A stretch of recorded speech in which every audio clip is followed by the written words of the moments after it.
Hey guys, what is up? It is me, Pagey, here once again with another video on The Flash Season 4, and this is going to be my review for episode 21 of this season, the third last episode of the season. We're getting towards the end, and this episode is otherwise entitled Harry and the Harrisons. But of course, before we get into the rest of the video, if you've not watched the episode, go watch it, then come back to this video later on, because we're going to be going into the major parts of the episode and really what matters. But if you are continuing with the video, because you've watched the episode, be sure to let me know in the comments section down below your various opinions on the episode. What did you think of it? What didn't you like too much about it? What was your favourite parts and stuff like that? Just leave all of them downstairs in the comments. And of course, if you're going to enjoy the video, it'd be awesome if you could drop a like to show your support, especially, moving into these last episodes of The Flash for this season. Dropping a like would be very much appreciated, and subscribing to the channel if you're new. So last episode we saw much more progression in the DeVoe storyline between himself and also Marley's. We had the Marley's flashbacks, basically explaining how she got, along with the plan of the whole enlightenment thing, but also how she dropped off in present day. And we also had Cisco and Gypsy officially ending their relationship. Whether it gets picked up later on, we'll have to wait and see. But it's over for now. And then also we saw the mystery girl, or quote-unquote Dawn Allen, at the end of last episode as well. Some people thought we might see it in this episode again. I really wasn't thinking that was going to happen. We might see it next episode. But yeah, that was basically it. And also we saw Accelerated Man's Lightning, but didn't actually get to see him, I don't think. Now this episode actually started off with a bang, and not like explosions or like the Flash running everywhere and stuff like that. Just with something that I think a lot of people wanted to see, and progression that's hopefully gonna follow into next season. And it isn't just something that's at the end of this season, just so people stop bringing it up and, I guess complaining about it. And that was Iris actually doing some investigative journalism or reporting. Basically her looking up all this information from DeVoe in the past and putting it all together. And she's going to write an article to basically, highlight everything, or highlight DeVoe to Central City and get their help. So DeVoe essentially can't hide and do everything from the shadows, even if he is walking around Central City in plain sight. Now, obviously, this is something that a lot of people want, because Iris, and if you like Iris, that's fine. But if you're just your general viewer, or even just someone that wants stuff to be like the comics, Iris' character is done very poorly on the show. And one thing that they did right, since season 3, her character's been a bit iffy. So, the back half of season 3 and this season. But one thing in season 1 and 2 did really well was using Iris as like the point of view for us to Central City through her reporting and her job, whether it was through the blog or when she was actually working at Central City Picture News. When she was doing that, it worked really well, because as I said, it connected us to Central City.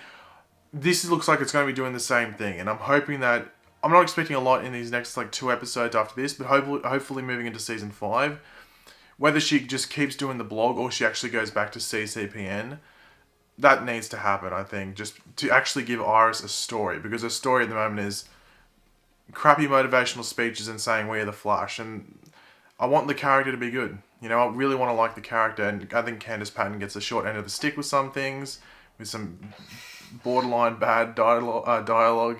So yeah, hopefully moving into season 5, this follows on and it isn't just a thing, like a little fad for the end of this season. But obviously, over the past couple of episodes, we've seen Harry struggle with his intelligence thing after using the thingy cat. Now, he wants to actually meet with other versions of Wells in the multiverse. He's not talking to himself, he's talking to other people in the multiverse. But due to this, and him meeting with Herr Wells, is that the German Wells name? The guy's name, Herr Wells, because Herr is like Mr. in German. I actually did German in high school. But yeah, Herr Wells, I think his name was. He meets with him, but this actually leads to him getting kicked off the Council of Wells. And yeah, I don't think that went to plan for Harry, but obviously there's more Harrison Welleses out there in the multiverse, so let's move on to some of them. Now, when we actually met the Council of Harrisons, or maybe the Council of Rejects, might be the best way to put it. I don't know. They were pretty good. Like, we had the guy that was like the 80s, 90s Wells. Like, I don't know the best way to describe him. That guy that was eating the sandwich and had the glasses and stuff. We had the Matthew McConaughey Wells, who was on the Council of Wells the last time we saw him, but he was also kicked off. And then we also had the French Wells. I can't remember what Earth he was from. I think his name was it PR? Were they calling him PR or something like that? But anyway, he had the really emotional poem about bread. Was I the only one that almost shed a tear about that poem? I wouldn't say it was next level moving, but it was borderline. Saddest moments of the season between Ralph's death and the poem. I don't know, let me know in the comments which one was sadder, Ralph's death or the poem. Let me know. But even though the Council of Harrisons felt like a fail, It really wasn't. Like, deep down, they actually got to the point of what Harry did do, and that was basically put himself in DeVoe's shoes and stop thinking like Harrison Wells and start thinking like DeVoe, which well essentially led to what happened at the end of the episode, which we will talk later on in this video because it's more relevant there. But essentially, because DeVoe's got all those powers now, and specifically Kilgore's power, they can't use anything technologically based to take down those satellites that he's got for his Enlightenment plan. So there's 5 that are going around the Earth, and they're going to shoot dark matter everywhere, so everyone on Earth goes back. They're like their cortex, sort of cortex. Anyway, they're like their intelligence reset or rebooted to a simple stage.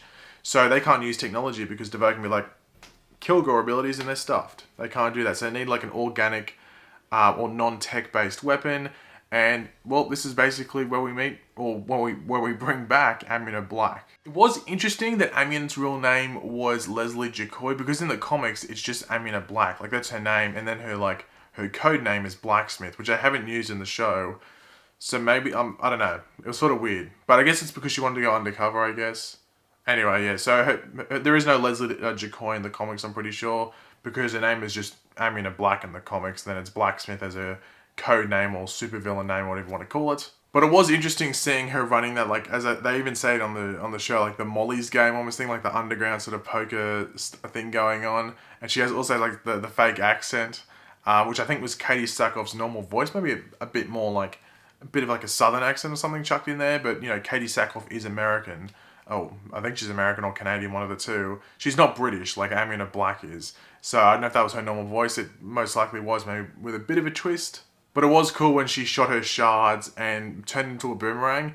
I almost felt like that was a touch to Captain Boomerang, because it's a character that, like, let's be honest, was wasted in the Arrowverse. Like, they haven't really handled Captain Boomerang that well. I really think if they could go back and change what they did with Captain Boomerang, they would. But it was cool seeing the shards turn into a boomerang and come back. Now, one thing that highlights something that's going to be happening in most likely next episode, but also possibly the finale, is Barry trying to protect the others around him. So in this episode, it's specifically about Iris. So Barry's trying to protect Iris by like trying to delay her the article that she was reporting earlier on in the episode. Now, I thought this was going to happen. I thought the article was going to be delayed completely, and it might be something that happens, you know, in the finale or something like that. But it does get launched. Eventually, it just comes down to a point where Iris was right. I guess they just wrote it that way. Anyway, so Iris was right come the end of the episode. So Barry's like look, just go ahead, post it.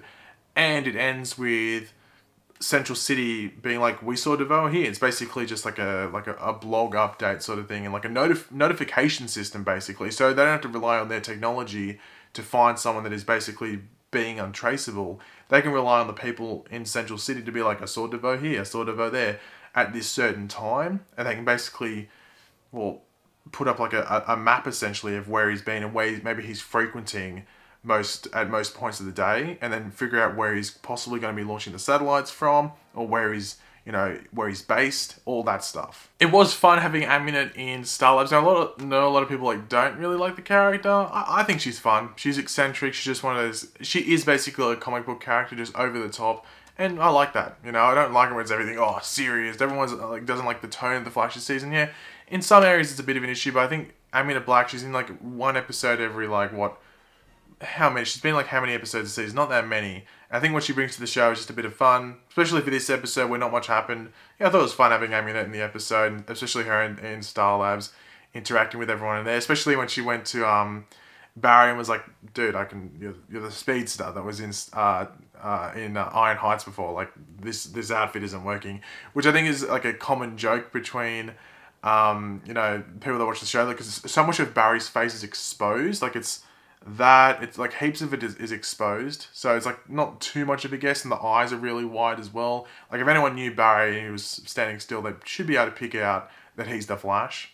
Now, this doesn't come as too much of a surprise because it was sort of in the promo images for this episode, but we do see Caitlin going to Aminet for help about bringing back out Killer Frost. And she says, yo, if you help me, Aminet, Killer Frost will do one job for you. And, Killer Frost is pretty powerful, so Aminet's probably thinking, that's a pretty good deal, because, you could assign a pretty big task or mission to Killer Frost and she would most likely get it done. But we do find out that this whole splicer thing that Aminet had was a placebo effect. So basically, a placebo is there was a movie that a lot of I can't remember what movie it was, but essentially it's just like giving someone something and telling them that it does something, but it's really just them inside that's making that thing happen because they think what they're taking or what they're using is doing it. So a lot of the time it's like it can be anxiety and stuff like that, or nerves and stuff like that. They'll give you pills, and the pills are basically like just sugar pills. They're nothing. They literally have nothing in them, just sugar pills, maybe like a sort of like a Tic Tac if you want to call it. But they're nothing pills, and it's yourself that's making that thing happen. So if it's anxiety, it's you making your anxiety come down, or even just nerves and stuff like that. So a placebo is basically just a fake. That's the best way to put it. I think they even say that on the show. Norvok was in this episode, and we've hardly had any Norvok this season. Like earlier on, right before even season 1 came out, I was interested in what they were going to do with the Norvok character, because Norvok in the comics is like the gang boss that DeVoe is a lawyer for, that leads to him becoming the Thinker. Like, it's weird. And that's obviously why they've included him in this season, because he's got a historical tie to DeVoe in the comics, but they've obviously changed him to fit this season. The whole snake eye venom thing is just crazy, but it's just the crazy you want. Like, you'd expect some weird meta sort of abilities like that. So, yeah, we haven't really seen two out there meta abilities, but like a fake eye coming out with like a tentacle with venom, crazy. But essentially, obviously, because he portrays Amunet, the Team Flash and Amunet go after him, and we see Barry sprayed by the venom. Now, this was actually a cool throwback to season 1, because I think it's the only time we've seen it. Let me know in the comments if I'm wrong about that. But Barry phasing to let something come out of him, because we saw that happen with the mist stuff. When he got infected by that, I'm pretty sure. He phased and the mist stuff came out. I'm trying to think if there's another example of him like phasing to let like some sort of like toxin or something come out of his body. I know he phased to like get out of Captain Cold's ice before, but I think the mist episode from season 1 was the only other time where Barry sort of like phased to let something come out of him. Let me know if I'm wrong about that. But honestly, it didn't come as too much of a surprise that Amunet bailed, because, well, we just know that she wasn't in the last 2 episodes. So I was like wondering, okay, what's going to happen here with Amunet? Is she actually going to stay, or is she going to be like undercover, or she'll give some advice to Team Flash? But she just bailed with the metal tornado, which was pretty insane. But she did give Caitlin that like the ball of the shards and stuff. Now in the promo pictures for next episode, we do see that Caitlin has like a gauntlet something on one hand. Now, obviously, this is to shoot those things. I'm guessing that's exactly what it was. I was theorizing that it was maybe like because it sort of looks like Captain Cold's gun, like this, like the design of it. But it's obviously gonna have some way to shoot those little shard things. I'm guessing. We'll have to wait and see, but that's most likely what it is. But because Harry put himself in DeVoe's shoes, he realizes why DeVoe isn't launched his Enlightenment plan yet, and that's because Marlies is gone. So Team Flash has now realised that, and obviously they're going to use that to their advantage. DeVoe's in next episode, wasn't in this episode at all. But yeah, we'll talk about this episode in a second in regards to all of it and why certain things happen. But yeah, I wasn't really expecting DeVoe in this episode for the most part. Maybe an end credit scene, but we didn't get it. But overall, this episode it's the classic episode we always get towards the season of The Flash. So in season 1, we had like the Rogue Air episode. In season 2, what do we have in season 2? Can't remember where in season 2, but there was a filler episode towards the end of that one. I can't remember what it was exactly. And then last season you could argue one of these episodes was a filler. It was the one where Barry lost his memory, but I thought that made sense for the Savitar storyline. But it was episode 22, I think it was, where Captain Cold's in it. That episode for the most part was filler. So you always get an episode like that towards the end of the season. And unfortunately, this episode was that episode. Was it bad? It wasn't that bad. Like, I thought it still had some fun moments. I just think because it's towards the end of the season, the people expected a lot more. But as I said, we get it every single season. So you should be used to it by now. But yeah, it wasn't the greatest episode in regards to its place in the season. But I thought having Amunet there was fun. The Council of Harrisons was pretty fun for the most part. Some Irish stuff with the journalism was pretty good, even though some other scenes around that maybe weren't the best. But just moving that storyline along was good. The Caitlin stuff as well, which is going to progress into next episode, as well as season 5 most likely with the placebo effect. Next episode mainly for that shooting thing, that's why Caitlin's out in the field. And then the whole placebo effect and that excuse as to what was going on there, that's going to move into season 5 and maybe the finale for this episode. So usually this filler episode that we get towards the end of the season is either to wrap up some stuff that's been set up earlier in the season, or it's to set some stuff up for the next 2 episodes or the finale or even next season. That's what they do with this episode. We get it every single season, so shouldn't be too surprised. It's just I know a lot of people are going to be complaining about the episode, unfortunately, but I'm used to it by now, and hopefully most of you are as well. But thanks for watching, guys. Hopefully you enjoyed the video. If you did, it'd be awesome if you could drop a like on the video to show your support. Let me know in the comment section down below your various opinions on this episode. What did you love? What did you hate? All of that. And of course, if you are new to the channel, make sure to subscribe. I'll catch you later, guys. Goodbye.